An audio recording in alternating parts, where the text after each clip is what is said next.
everybody. Welcome back to the Human Classroom.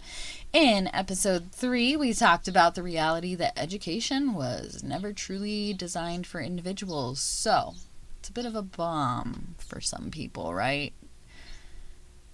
We all want to feel like we're teaching uniquely and to unique individuals, but when we look at the big picture, are we mass producing or individualizing?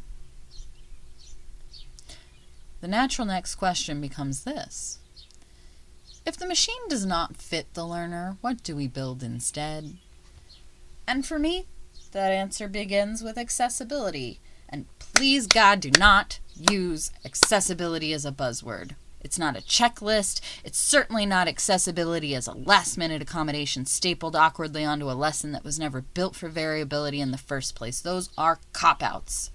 Those are second-hand attempts at filling in holes that you did not realize were deeply off-putting for students who did not operate within the box. I'm talking about accessibility as a lens, a completely different way to see the room. Strangely enough, some of the most important lessons where I have learned about accessibility did not come out of a textbook or a curriculum class. They came from standing in 2 completely different classrooms. One with preschool children and one with college students. On paper, those 2 worlds should have almost nothing in common. Tiny humans still learning how to regulate their little bodies and their emotions, and they swing like pendulums daily. And young adults walking into higher education carrying years of assumptions about what school should look like. Because they were training for this. They knew they wanted college back in middle school. They have been training to fit the mold of what higher education was going to ask them to do before they ever stepped foot inside of it. But you see, the more time I spent in both spaces, the more I realized they were revealing the exact same problem. Yeah, interesting, right? We ask people to enter learning environments already pre-shaped for them. And when they don't fit comfortably inside those shapes, we tend to assume that the learner is the problem. And I also became painfully aware of this in my personal life too, watching my autistic child move through spaces where doors kept quietly closing. And it's not because all people are cruel. Sometimes it's simply because they didn't know how to see it differently. When every room is built with only one kind of learner in mind, every child who learns outside that expectation begins hitting invisible walls all day long. But then I stepped into Montessori, more Reggio-inspired. But for those of you who are not familiar, when you think of Reggio, you might think of Montessori. But it feels like somebody hands you a completely different pair of glasses. You come in walking into your class and you're wearing these regular, everyday glasses, right? And then they're like, here, before you start doing anything, I want you to give me those. And I'm going to hand you a pair of goofy googly eye glasses or heart-shaped sunglasses. And that, my friend, is how I want you to look at the lens of this classroom. And suddenly the room is not asking, how do you make a child comply? It's asking, how do you make this child curious, safe, interested, invited into the learning? Let me tell you a little story about my first experience with preschool, okay? The first time I walked into a preschool classroom as an associate teacher, I was terrified, okay? I did not see myself as a teacher ever, let alone a teacher working with children. Certainly not 23 tiny human tornadoes, all under the age of 5. I remember thinking very clearly, I don't think I have patience for this. Apparently I did. But early on, one of the lead teachers told me something in those first days that stayed with me ever since. and I've taken it into every classroom I've ever taught in. She told me that the best way to teach children what you want, what your expectations really are, is to model it for them. It sounds simple, but it changes the way you think about teaching. And what she meant was this. If you want, for example, 2 children to learn how to share, you do not stand across the room yelling at them to share. You sit down at the table with them and you play the game. It's a tea party. You hand the pieces back and forth. You narrate what sharing looks like. Great job, friend. I really like how you did that.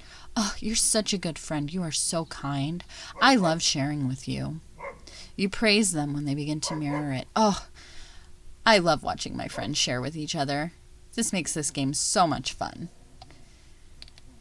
If you want curiosity, you model curiosity. If you want inquiry, you model inquiry.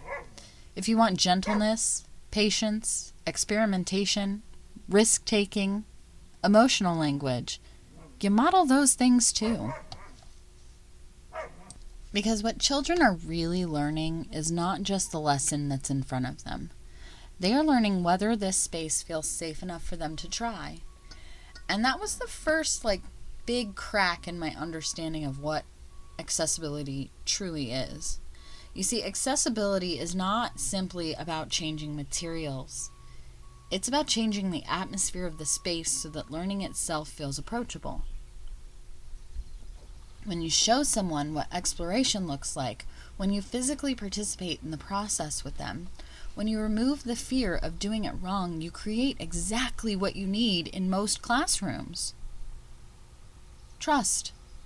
One of the things we don't talk about enough is this. What do little kid classrooms and big kid classrooms actually have in common?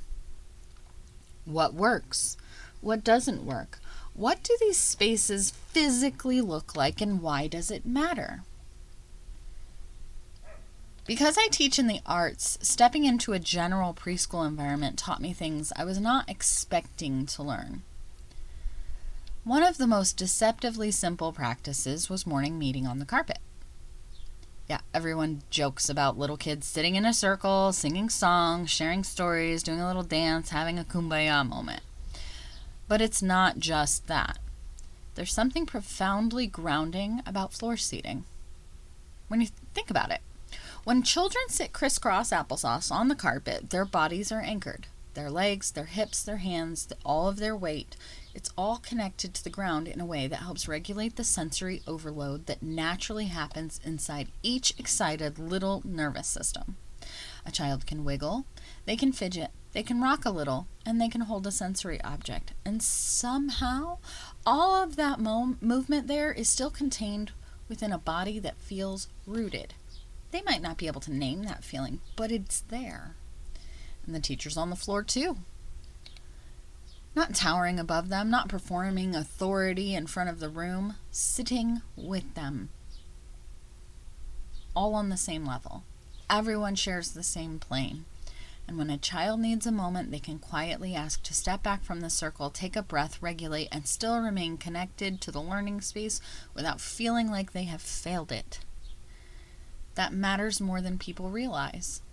Because accessibility is often not about removing the learner that doesn't fit from the room.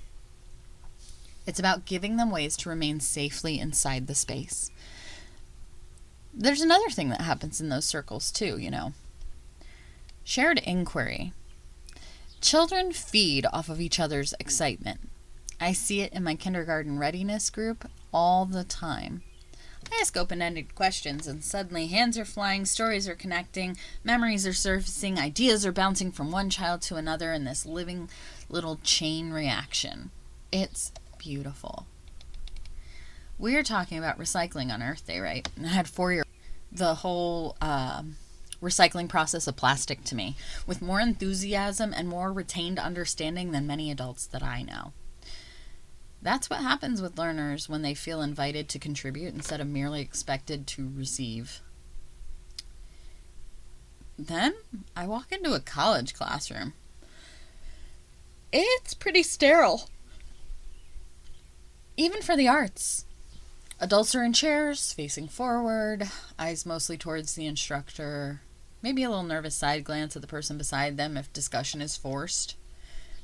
Legs jiggling under desks, hands folded, bodies trapped in fluorescent light and buzzing projectors, and the sounds and chairs creaking every time somebody shifts, right? They are overstimulated, underregulated, and expect to pretend that none of that is happening because they're adults now. There is no language for body breaks, no permission for sensory needs, no grounding model.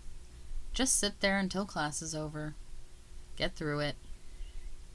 And if we are not taught to regulate our bodies, how are we supposed to magically become self-regulated learners? That's a good question.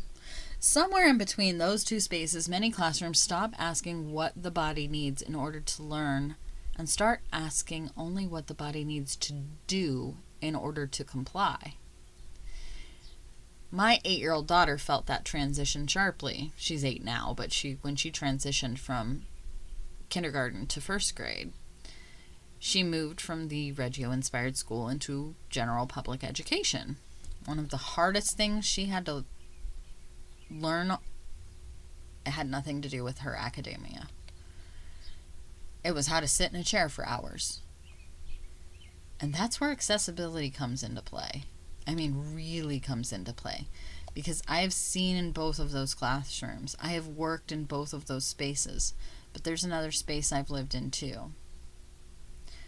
I have stood for 12 years as the advocate for every IEP meeting. I have moved through every parent-teacher conference. I have lived as the advocate for a child who cannot move fluidly through either environment. He was not able to participate in education that was fully Reggio or fully traditional.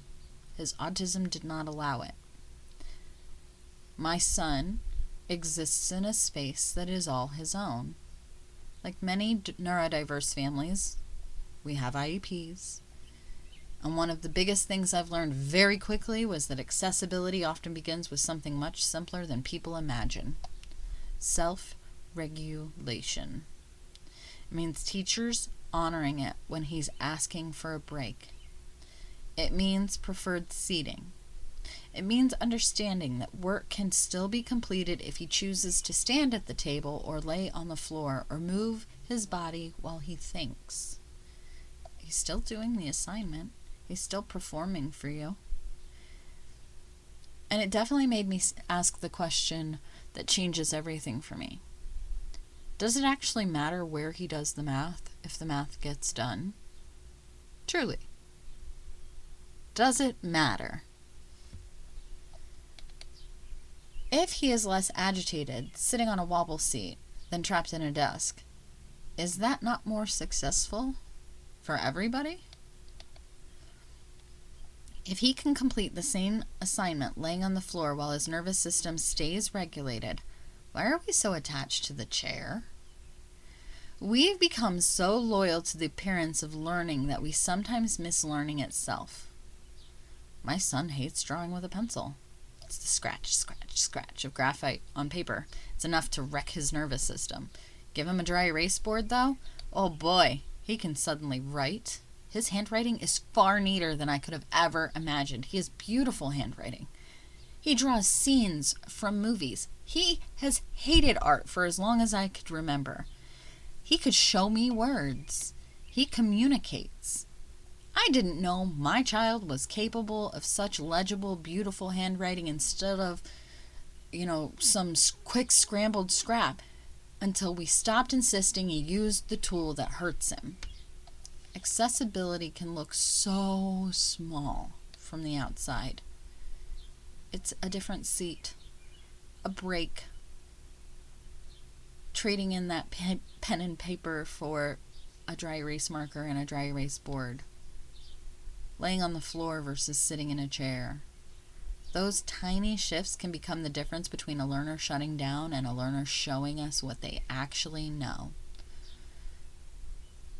So I keep asking myself, If the student completes the work, feels safe in the space, participates, and comes back every day knowing that room was built with them in mind, is that not the real success?